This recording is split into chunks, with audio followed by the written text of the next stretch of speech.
town of Southampton has also entered into a very aggressive energy independent goal. We've established a goal of 2025 to become energy independent, as well as created a goal of becoming carbon neutral by the year 2040. And in order to do that, we've become a climate smart community. We have a bronze status right now. We've entered into a number of programs. One I'm particularly proud of is that we've replaced all 1,778 streetlights in the town of Southampton with LEDs, and we've also made them remotely controllable.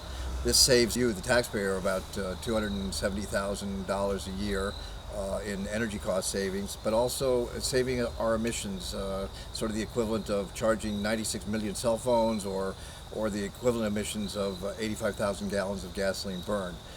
One of the centerpieces of our goal is CCA, which is Community Choice Aggregation.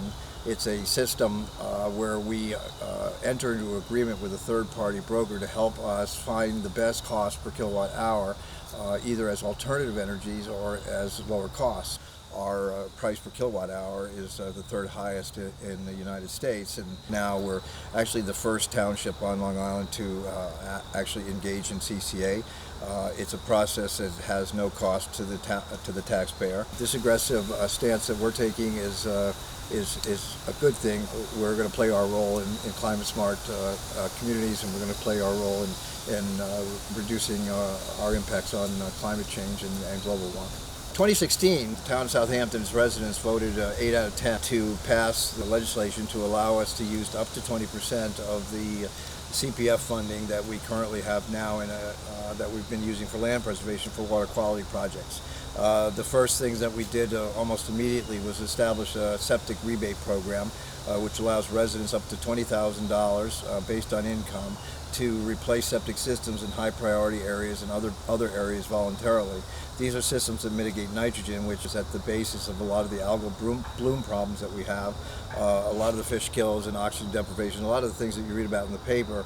At the basis of that is the amount of nitrogen that our septic systems have been contributing both to our groundwater as well as to our surface waters. And so far, Southampton has replaced more systems than any other town in the East End, and I'm very proud of that record.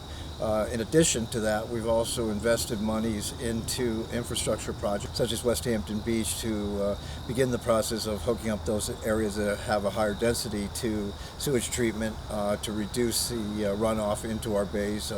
West Hampton, as an example, Moneybog Bay is one of our most impaired water bodies.